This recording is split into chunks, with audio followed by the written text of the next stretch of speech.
श्री रामचंद्र जी ने जबरदस्ती सुमंत्र जी को लौटा दिया और फिर आप गंगा जी के तीर पर आ गए। कहाँ आ गए? गंगा जी के किनारे। गंगा जी के किनारे उनको कौन मिला? केवट। केवट की कहानी बड़ी रोचक है।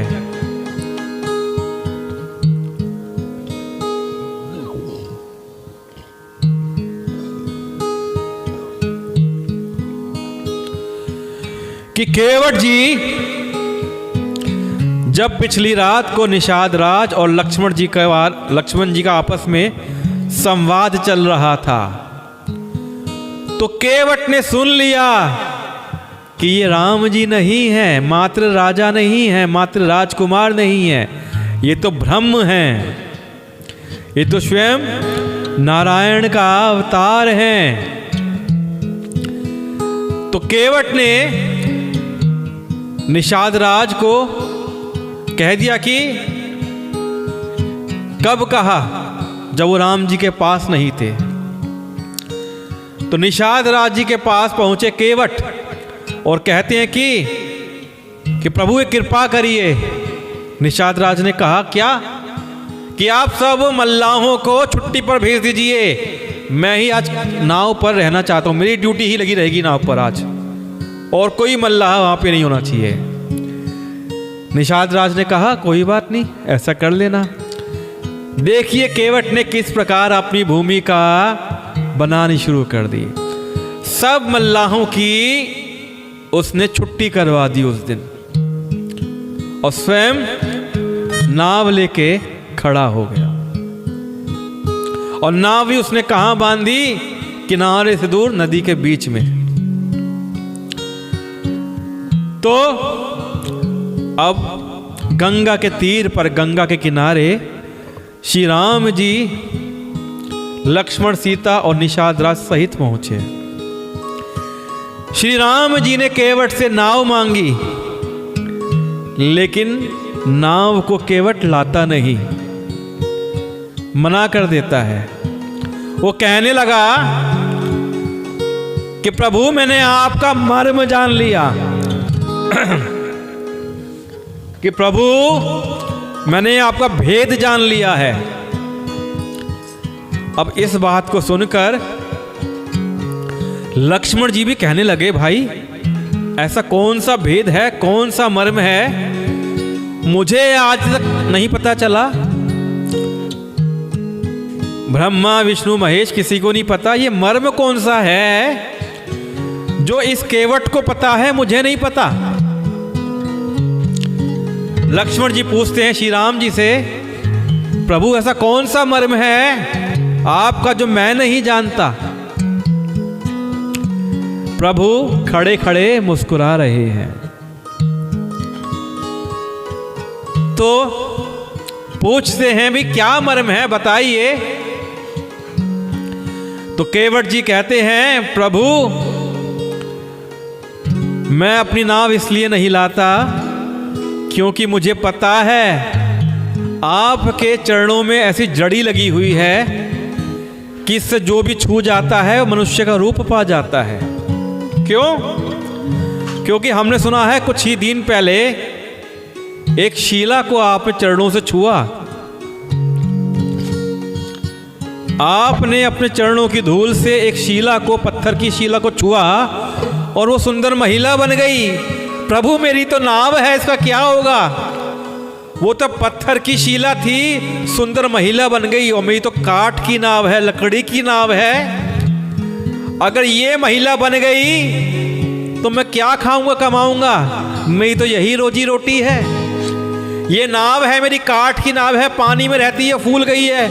वो तो पत्थर की शीला थी, सुंदर नारी बन गई, ब्राह्मणी नारी बन गई, और मेरी नाव अगर नारी बन जाएगी, एक तो मुझसे पलती नहीं है, मैं दूसरी कहां से पालूंगा प्रभु? दो दो नारियां मैं कहां रखूंगा? मेरे बीवी बच्चे सब इसी से पलते हैं, मेरे घर की रोजी रोटी यही नाव है। अगर ये महिला बन गई तो मैं क्या चलाऊंगा और क्या रोजी रोटी करूंगा? मैंने तो कुछ वेद भी नहीं पढ़े हैं ताकि मैं वेद पाठ करके कुछ दक्षिणा कमा लिया करूं। नाना प्रभु, आपके पाँव में जड़ी लगी है, ये बड़ी खतरनाक है, इससे मेरी नाव महिला बन जाएगी तो मैं क्या करूंगा। तुम्हारे चरण कमलों की धूल के लिए सब लोग कहते हैं कि वह मनुष्य बना देने वाली है, जिससे छूते ही पत्थर की शिला सुंदरी हो गई। छुअत शिला भई नारी सुहाई, पाहन तेना काट कठिनाई। कि मेरी नाव तो काठ की है और काठ पत्थर से तो कठोर होता नहीं, मेरी नाव में मुनि की स्त्री हो जाएगी। अरे भगवान, और इस प्रकार मेरी नाव उड़ जाएगी कि बाट पर ही मेरी नाव उड़ाई, मैं तो लुट जाऊंगा, मेरा रास्ता रुक जाएगा जिससे आप पार ना हो सकेंगे, मेरी तो रोजी रोटी मारी जाएगी, मेरी तो कमाने खाने की राह ही मारी जाएगी। प्रभु, मैं ऐसे कैसे आपको रास्ता पार करा दूं। यही प्रतिपालऊं सबू परिवारू, नहीं जानऊं कछु और कबारू। मैं तो इसी नाम से सारे परिवार का पालन पोषण करता हूं, दूसरा कोई धंधा नहीं है मेरे पास। हे प्रभु, यदि तुम पार जाना चाहते हो तो मेरे पास एक उपाय है। प्रभु कहते हैं, क्या उपाय है? कि पहले मैं आपके चरण धोऊंगा, जो आपके चरणों में धूल लगी हुई है मैं उस धूल को साफ करूंगा, फिर आपको मैं नाव पर बैठाऊंगा, जिससे मेरा संशय दूर हो जाए, मेरी शंका खत्म हो जाए। देखिए ये केवट की किस प्रकार की सरलता से भरी हुई चाल है कि उसे पता है प्रभु ब्रह्म हैं और यहां पर नहीं रहेंगे, नाव पार करके चले जाएंगे। अब मैं कैसे प्रभु का संग पाऊं? तो प्रभु का संग तो मिलेगा कैसे कि प्रभु तो चले जाएंगे। मैं ऐसी लीला रचता हूं कि मुझे प्रभु के चरणों का पानी पीने को मिल जाए। प्रभु के चरणों का पानी पी लूंगा तो मैं तर जाऊंगा। तो यही बात केवट ने श्री राम से कही कि पहले मैं आपके पांव धोऊंगा, तब फिर मैं आपको अपनी नाव पर बैठाऊंगा। यदि आप अवश्य ही पार जाना चाहते हो तो मुझे पहले अपने चरण कमल पखारने दो, मुझे आज्ञा दो कि मैं पहले आपके पांव पखार दूं। पद कमल धोई चढ़ाई, नाव न नाथ उतराई, चाहो मोहि राम राउरियान, दशरथ सपथ सब साची कहूं। बरु तीर मारहूं लखनऊ पै, जब लगी न पाए पखारी हो, तब लगी न तुलसीदास नाथ, कृपाल पारु उतारी हो। हे नाथ, मैं चरण कमल धोकर आप लोगों को नाव पर चढ़ा लूंगा, मैं आपसे कुछ उतराई नहीं लूंगा। क्या कहता है यहाँ पे केवट जी? क्या कहते हैं कि मैं आपसे कुछ उतराई नहीं लूंगा। यहां पर दो तरह की बातें केवट जी कर रहे हैं, अगर आपने पाठ को ध्यान से सुनाओ। पता है क्या बात कह रहे हैं? एक तरफ तो कह रहे हैं कि मेरे पास की रोजी रोटी नहीं है इस नाव के अलावा, मेरी तो यही रोजी रोटी है, और दूसरी तरफ कहते हैं मैं आपसे उतराई नहीं लूंगा। अरे भैया, जिसके पास रोजी रोटी नहीं है तो उतराई लेगा ना, दुकानदारी करेगा, अपनी सर्विस चार्ज लेगा, लेकिन वो प्रभु से कह रहा है कि मैं आपसे कोई उतराई नहीं लूंगा। उसे लग रहा है कि भगवान तो तपस्वी वेश में है, ये कहां से उतराई देंगे। तो वो प्रभु से कहता है कि मैं आपसे उतराई नहीं लूंगा। हे राम, मुझे तो आपकी दुहाई और दशरथ जी की सौगंध है, मैं सब सच सच कहता हूं। लक्ष्मण भले ही मुझे तीर मारें। और लक्ष्मण जी क्यों तीर मारें? क्योंकि इतने प्रपंच रच दिए केवट जी ने, वहां पे इतना ड्रामा कर दिया, लक्ष्मण जी को गुस्सा आ गया और लक्ष्मण जी ने अभी मार दूंगा तुझे ऐसे करके तीर चढ़ा लिया। श्री राम जी ने लक्ष्मण जी को शांत किया और मुस्कुरा के सारी लीला देख रहे हैं। केवट जी कहते हैं, हाँ मारो मारो, मुझे मारो, अच्छा होगा मैं अपने प्रभु के आगे मर जाऊंगा। केवट जी को इससे बढ़िया क्या मिलेगा? उनके श्री राम के आगे उनको मृत्यु मिल जाएगी, क्योंकि उनको पता है मेरे श्री राम ये नारायण भगवान हैं, ब्रह्म हैं। कि लक्ष्मण जी भले ही मुझे तीर मारें, पर जब तक मैं पैरों को पखार न लूंगा तब तक हे तुलसीदास के नाथ, हे कृपालु, मैं पार नहीं उतारूंगा। पहले मैं आपके पांव पखारूंगा, पांव धोऊंगा, आपके पांव से वो जड़ी निकालूंगा, धूल हटाऊंगा, तब मैं आपको अपनी नाव में बैठाऊंगा। मेरी नाव कहीं सुंदर नारी ना बन जाए। कि केवट के प्रेम में लपेटे हुए अटपटे वचनों को श्री रघुनाथ जी सुन रहे हैं और करुणाधाम श्री रामचंद्र जी, जानकी जी और लक्ष्मण जी की ओर देखकर हंस रहे हैं। कृपा के समुद्र रघुनाथ जी केवट से मुस्कुरा कर बोले, अरे भाई तू वही कर जिससे तेरी नाव ना जाए। अपनी नाव को ले आ, जो तुझे करना है कर ला, जल्दी पानी ले आ और पैर धो ले, देर हो रही है, मुझे पार उतार दे। देखिए किस प्रकार भगवान अपने भक्त से निवेदन कर रहे हैं कि एक बार जिनका नाम स्मरण करते ही मनुष्य अपार भव सागर के पार उतर जाते हैं, और जिन्होंने वामन अवतार में जगत को 3 पग से भी छोटा कर दिया था, 2 ही पग में त्रिलोकी को नाप लिया था, वही कृपालु श्री रामचंद्र जी गंगा जी से पार उतरने के लिए केवट का निहोरा कर रहे हैं। भगवान अपने भगत का निहोरा कर रहे हैं कि पद नख निरखी देव सरी हर्षी, सुनी प्रभु बचन मोह मति करछी। गंगा जी वहां बह रही हैं। प्रभु के इन वचनों को सुनकर गंगा जी की बुद्धि मोह से खिंच गई, उनका मोह खत्म हो गया एक बार के लिए कि ये साक्षात भगवान होकर भी पार उतरने के लिए केवट का निहोरा यानी मना मने क्यों कर रहे हैं। परंतु समीप आने पर जब माता गंगा ने श्री राम जी के चरणों को देखा, अरे ये तो वही स्थान है जहां से मेरी उत्पत्ति हुई है, मेरा उद्गम हुआ है, मैं तो इन्हीं चरणों से निकली हूं।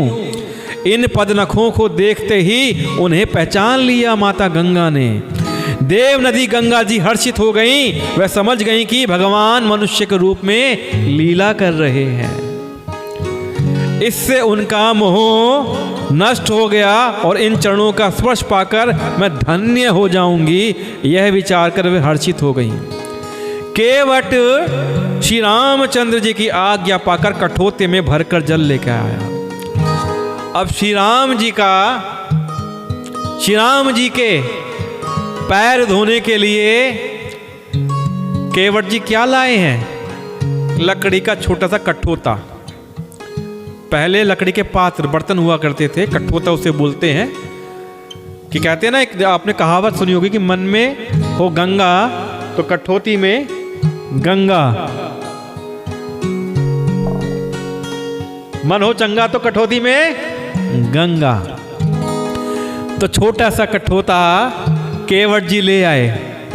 अब उसमें भाई क्या होता कि बड़ा सा बर्तन लेके आते जिसमें भगवान जी अपने दोनों पांव रख लेते, धो लेते, परात लेके आते। क्या लेके आए हैं केवट जी? छोटा सा कठोता, ताकि राम जी के संग ज्यादा समय उनको रहने को मिले, वो बार बार लाके पांव धो पाए। अब क्या करते हैं, बड़ा अच्छा दृश्य है, देखिए। केवट जी कठोते में पानी भर के लेके आते हैं, उसमें श्री राम जी का एक पांव आ सकता है तो एक ही पांव धोने लग जाते हैं। फिर वो उस कठोते को पानी पी लेते हैं, फिर दोबारा जाते हैं, फिर पानी लेके आते हैं, दूसरा पांव धोने लग जाते हैं। अब जब दूसरा पांव धोने लगे तो पहला पांव कहाँ रख दिया? जमीन पर, बालू में रख दिया। नदी के किनारे क्या होती है? बालू। तो वो पांव फिर गंदा हो गया, उस पर फिर बालू लग गई। केवट जी गए, फिर पहला पांव वापस धोया, लेकिन दूसरे पांव में बालू लग गई। इस प्रकार केवट जी पानी पीते रहे। 7 बार उन्होंने यह प्रक्रिया की और पानी पीते रहे, क्योंकि यह प्रभु के चरणों का जल है। अब श्री राम जी ने कहा, भाई ऐसे तो कैसे होगा, ऐसे तो पांव गंदे होते रहेंगे। और तो केवट ने कहा, एक काम करिए प्रभु, मैं कठोता लेके आऊँगा, एक पाँव को आप रखना कठोते के अंदर रखना, पानी के अंदर, और दूसरे पाँव को मेरे हाथ के ऊपर रखना, मैं अपना हाथ नीचे बिछा दूंगा। अब ठीक है, प्रभु जी ने कहा ऐसे ही कर लेते हैं। श्री राम जी बड़े सरल हैं, सरल भक्ति को बहुत जल्दी पहचान लेते हैं। तो केवट जी ने एक हाथ जमीन पर रखा, हाथ फैला के, तो प्रभु ने अपना एक पांव साफ करने के बाद केवट जी के हाथों पर रख दिया। दूसरा पांव कहाँ है? कठोते के अंदर। अब उससे क्या हुआ कि प्रभु जी का बैलेंस हिलने लगा कि गिर ना जाए। तो केवट ने कहा कि हे प्रभु जी, आप अपने दोनों हाथों को मेरे सर पर रख के सहारा ले लीजिए। केवट जी ने भगवान जी के दोनों हाथ अपने सर पे रखवा लिए।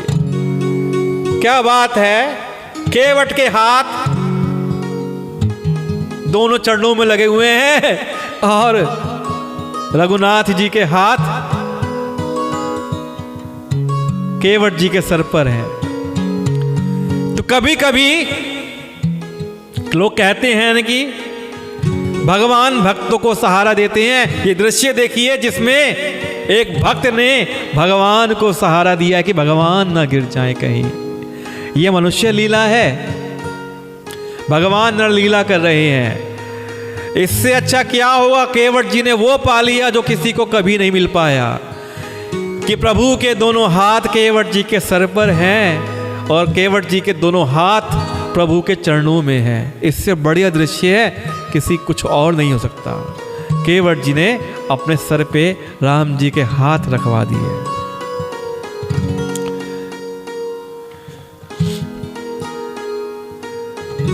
अब जब केवट जी ने प्रभु के पांव धुलाए, तृप्त हो गए, पानी पी लिया, प्रभु के चरणों का जल पी लिया, चरणामृत पी लिया, तो केवट जी के दिमाग में आया, अरे मैं तो तर गया, मेरा जीवन तर गया,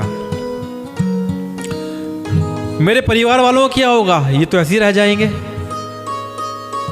तो उसने कहा, प्रभु एक काम करिए, मैं चाहता हूं कि आप आए हैं तो मेरे परिवार वालों को भी आपके पांव धोने का सौभाग्य मिल जाए। तो आप आज्ञा हो तो मैं अपने परिवार वालों को भी बुला लूं। इधर लक्ष्मण जी को देख के गुस्सा आने लगा, लेकिन रघुनाथ जी तो लीला कर रहे हैं और देख के मुस्कुरा रहे हैं। उसने कहा, ले आओ। केवट जी गए अपने घर में और सबको कहा, चलो चलो चलो, जल्दी चलो, जल्दी चलो, और सबको बुला के वहां ले आया। परिवार के लोगों ने, केवट जी के परिवार के लोगों ने रघुनाथ जी के पांव धो धो कर पिए। सभी बच्चों ने, पत्नी ने केवट जी के पांव का चरणामृत, प्रभु राम जी के पांवों का चरण से अमृत धो धो के पिया। अब श्री राम जी कहते हैं, आप चलें? प्रभु तनिक और रुक जाइए ना, मेरे अगर मैं तो तर गया, मेरे परिवार वाले तर गए, आपके चरणों का पानी पी लिया, लेकिन मेरे गांव वाले मुझे मार डालेंगे। वो कहेंगे तूने अकेले अकेले सारा पुण्य कमा लिया, चरणों का अमृत पी लिया, और मुझे तो रहना यहीं पे। प्रभु जी आप तो चले जाएंगे, मेरा क्या होगा, मुझे तो लोग ताने मार मार के मार डालेंगे, तनिक ठहर जाइए। अब क्या, गांव वालों की वहां पे पंक्ति लगवा दी केवट जी ने। एक के बाद एक आए जा रहे हैं, प्रभु राम के चरणों को धो रहे हैं, पानी पी रहे हैं। एक केवट ने अपने परिवार को ताड़ दिया, अपने गांव वालों को ताड़ दिया। अब केवट जी कहते हैं, मैं तो तर गया, मेरा परिवार तर गया, मेरे गांव वाले तर गए। प्रभु जी कुछ लोग ऐसे हैं जो अभी भी रह गए हैं, जिन पे आपकी नजर नहीं गई है। प्रभु कहते कौन? केवट जी कहते हैं, मेरे पितृलोक, मेरे पितृलोक इस मृत्युलोक में भटक रहे हैं। तो हे प्रभु जी जरा तनिक और रुक जाइए, मैं पितरों को भी ताड़ दूं।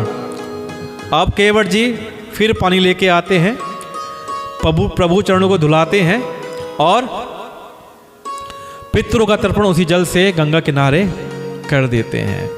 तो एक केवट ने अपनी सरल भक्ति से अपने गांव वालों को, अपने परिवार को, स्वयं को और अपने पितरों को तार दिया। यह केवट की भक्ति है कि पद पखारी जलपान करी आप सहित परिवार, पितर पारु करी प्रभु ही पुनि मुदित गाये उले ही पार। कि चरणों को धोकर और सारे परिवार सहित स्वयं उस जल को पीकर पहले उस महान पुण्य के द्वारा अपने पितरों को भवसागर से पार कर फिर आनंद पूर्वक प्रभु श्री रामचंद्र जी को गंगा जी के पार लेकर केवट जी चल दिए।